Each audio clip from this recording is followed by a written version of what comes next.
Good morning. The American people are experiencing the most wide-open, catastrophic border crisis in our nation's history because of Joe Biden's failed leadership. Just last week, the May border numbers were released, proving that Biden's executive order further incentivized illegal immigration. May was the 39th straight month where monthly illegal immigrant encounters were higher than even the highest month under President Trump. Joe Biden's open border policies continue to devastate American communities. Just last week, we saw the horrific news that the beautiful, innocent 12-year-old girl, Jocelyn Nungareed, was brutally murdered and assaulted by criminals here illegally. Criminals who were encountered by Border Patrol, but due to the failures of catch and release, were released to commit this heinous crime. Justice must be served, and they must be immediately deported. This needless human tragedy is the most recent loss from this humanitarian crisis devastating American communities and families. Since Joe Biden took office and implemented his failed far-left Democrat open border agenda, 10 million illegal immigrants have invaded our country. Just last night, we heard that Joe Biden had released over 400 illegals with ties to ISIS into our country, and that over 50 of them are still roaming free. This is a national security risk and a direct result of Joe Biden's failed far-left Democrat open border policies. In my district in upstate New York in the North Country, the northern border has seen record illegal crossings, including individuals on the terrorist watch list. The American people know what a secure border looks like. Under President Trump, we saw the most secure border in modern history, building the wall, ending catch and release, and implementing Remain in Mexico. This week, House Republicans will deliver where Joe Biden has failed, using our appropriation bills to return to the successful border security policies of President Trump. I also wanted to note yesterday, House Republicans released a report exposing Joe Biden and his campaign's illegal and unconstitutional collusion with 51 disgraced former intelligence officials, including signatories of the statement that were actively contracted with the CIA, and the weaponization was at the highest levels of the CIA to cover up the Hunter Biden laptop story. House Republicans will continue to expose this blatant and illegal weaponization of the federal government and hold both Joe Biden and his administration accountable through our constitutionally mandated role of oversight. Tomorrow, all eyes will be on Georgia, where the American people will hear directly from President Trump as well as President Joe Biden in the first debate. It will be clear to the American people that President Trump's America First agenda delivered the securest border in our nation's history, a booming economy helping families, small business, manufacturers, and farms, American energy independence, and peace through strength. Compare that to today, Joe Biden's feckless, failed, and catastrophically weak record. With that, we're honored to be joined by the Homeland Security Appropriations Subcommittee Chair, Mark Amodei, to discuss how House Republicans are returning to strong border security policies through the appropriations process. Mark. Thank you, Elise. Good morning. It's the border, it's the border, it's the border. House Appropriations, our subcommittee, Homeland Security, working in conjunction with our colleagues in the Judiciary Committee and the Oversight Committee, have learned a few things over the last couple of years of watching how money that has previously been appropriated has been actually used, or in some cases not used, by this administration. Therefore, this bill says enough. Enough border management, enough of those areas that were used as slush funds to transport people into the country to basically not do the job that they're supposed to do, and so they've been zeroed out in this bill. Also, you'll see that those NGOs, quite frankly, that were facilitating and playing key roles in this get people away from the border and into the country without screening, are zeroed out in this bill. Is that controversial? Well, it is with some people, but we quite frankly think that it reflects the view of most Americans in terms of restoring some semblance of border security. And while we're talking about border security, you also need to know that there's this thing out there called fentanyl, which quite frankly, it's not a secret to anybody in this room or outside of this room, that fentanyl is flowing across that border, and the effects in our cities and communities are devastating. Money in this bill to hire more law enforcement folks for ICE, and also for the Coast Guard for fentanyl battling, and with screening in terms of packages, people, trucks, you name it, cargo, to put our technology to work to do a better job of detecting fentanyl to try to stop that flow in the country. So, with those things as it's the border, it's the border, it's the border, more detention beds, 50,000. That's 16,000 more than the administration asked for. That's 8,000 more than there were funded last time.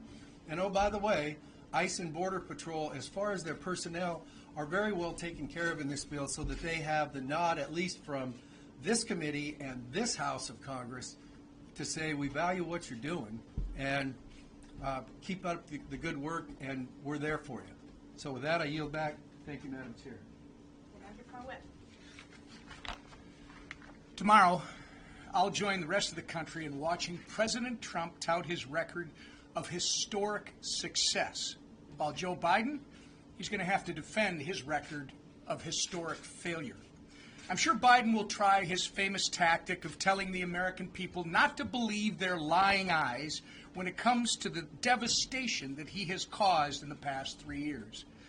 But the American people are much smarter than Joe Biden and his political elite cronies give them credit for. They know the devastation Biden's failed policies have caused because they're the ones who have been forced to bear the consequences. It's hard-working Americans who've been left behind under the Biden administration's reckless economic agenda. It's families who've been forced to grapple with record-breaking inflation and a border crisis that Mark was just talking about that is killing so many innocent Americans. And we've all watched our freedoms be put in jeopardy by an administration that cares more about appeasing the radical members of their base than acting in the best interest of all Americans. Needless to say, Joe Biden's time in office has been defined by failure after failure. That's why Democrats are using every tool in their arsenal, including weaponizing our justice system to try and keep President Trump out of the game. But they are not going to succeed. History has proven only one candidate in this race, that there is only one candidate in this race who can get our country back on track, and that candidate is Donald Trump. From rebuilding the economy to securing our borders to restoring American leadership overseas, President Trump is a proven winner. And it's an honor to support him as we work to take back the White House and turn my home state of Minnesota red for the first time in 50 years. The time for Joe Biden's failed policies is over. The time for President Trump's proven leadership is right now. And that's a contrast President Trump will make crystal clear when he wipes Joe Biden off the debate stage tomorrow night. With that, I turn it over to the guy who's leading our charge, our great speaker, Mike Johnson. Thank you so much for being here. I appreciate my colleagues for being here. And here comes our leader, Steve Scalise. We have a busy week here on the Hill, and I want to thank Chairman Amodei for the good work they've done on the Homeland Approach bill. We'll talk a little bit about that, but I just want to share with you a few other names that are very important to us and very important to all the American people. Jocelyn Nungary, Rachel Morin, Chris Gadd, Travis Wolf, Aiden Clark, Kayla Hamilton, Laken Riley. These are some of the names that are becoming more familiar to people because they were just some of the innocent Americans whose lives were taken too soon because of that wide open border. They were senselessly killed by monsters who crossed our border illegally. Jocelyn is one who's captured the hearts of the country. She was a 12-year-old girl in Houston. She was murdered in cold blood just last week. Right now, we're averaging at least 500 gotaways every single day across that border. 500 every day. That's 194,000 illegals since the start of this fiscal year. We think that number may be underreported. We all know that it's a lot. And just one, let's say it's 194,000, just one of those 194,000 needs to have ill intent to put hundreds of American lives at risk. 2 weeks ago, 8 illegal aliens with ties to ISIS were arrested inside our own borders. These were terrorists that the Biden policies welcomed into our country. The only reason the FBI did anything about that is because House Republicans have been pressuring them to do more. I don't know what it's going to take for Joe Biden to wake up, but I can tell you that's the demand of this country. I wanted to wake up. I wanted to finally do his job, and we need to know how many more innocent 12-year-old girls have to lose their lives before he actually secures the border. He's playing politics with innocent American lives. There's no other way to say that. Everybody knows it. Our intelligence agencies know it, our law enforcement agencies know it, and even our enemies know it. And that's why they're empowered right now. With regard to the appropriations, we have to defend the homeland. And Chairman Amodei said so well, it's about the border. This week, the House will pass the appropriations bill for the Department of Homeland Security. We're also going to be passing the state and foreign operations appropriations to protect our security interests abroad, and the Department of Defense appropriations bill to strengthen our military and improve the quality of life for our service members. In the DHS bill, we're adding hundreds of millions of dollars to construct the southern border wall, billions to remove dangerous criminals, and the new Coast Guard vessels to intercept narcotics. We're also rejecting Biden's request for funds to encourage illegal immigration, because that's what his policies have done. We want everybody watching to see how the Democrats vote on these bills. I think that's going to be a very important test. Do Democrats want to protect our borders? Do they care about the loss of all these innocent lives? I mean, some of them are saying so, but they need to take action to help us. Do they want to support our service members and support American sovereignty? You're about to find out. So we'll see how the vote turns out. With regard to the presidential debate, I expect that that question is going to come up about this. Look, like many, I look forward to hearing Donald Trump lay out his vision for the country. It's a positive vision. It's a forward vision. He is excited. I talked to him, spent a lot of time with him last week down at Mar-a-Lago, and then on the phone over the weekend, and he's in a very good place. And I expect that you're going to see a sharp contrast between President Trump's positive agenda and Joe Biden's proven weakness. And I did a lot of media over the last several days, and everybody wants to know which Joe Biden's going to show up. And look, my summary is this. It doesn't matter if he drinks a whole gallon of energy drinks. He's not going to be able to match the acumen and the readiness of Donald Trump. And that's what we expect. Even if it's a 3-on-1 situation, I mean, obviously the CNN moderators have shown an open disdain for President Trump. Everybody's seen the tapes rolling of all their comments, so we know it's not a fair fight. But Biden's still going to have to address America's concerns about his policies of high inflation and open borders and appeasement of our adversaries. Those are things that are on the hearts and minds of every American. And I know he's spending all week to prepare for it, but I guess that's how much time it takes to figure out how to defend that disastrous record. Good luck with that. So Thursday night will be an interesting thing. Next Thursday is an important anniversary. I'll just close with that, and then we'll take your questions. But members are going to be working in their districts, and we want you all to have a blessed 4th of July celebration. On Thursday next week, we turn 248 years old as a nation, and you know, if you're a high school civics student, that seems like an eternity, but for all of us, we know that's really a short amount of time on the span of human history. We live in the greatest country in the history of the world. It's the strongest, most powerful, most free, most benevolent. It's not even close. And it's still an experiment, is what we have to remember. It's an experiment in self-governance. We don't know how long it's going to last, but it falls upon the people here and those duly elected representatives in the Congress to preserve and keep that republic.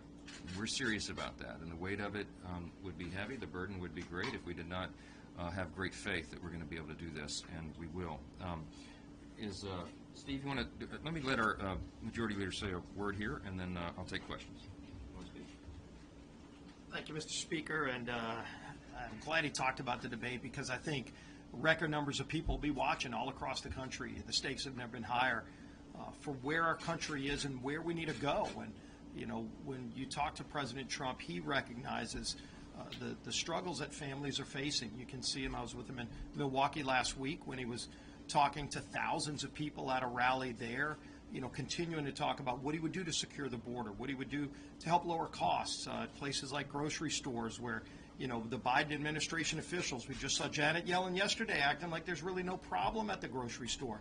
Tell that to the families who are living paycheck to paycheck and who can't afford to fill up their car with food because things cost so much more under Joe Biden. They surely can't afford to fill up their car with gasoline because of the higher price of gasoline at the pump because of Joe Biden's bad policies. I mean, this is affecting real people.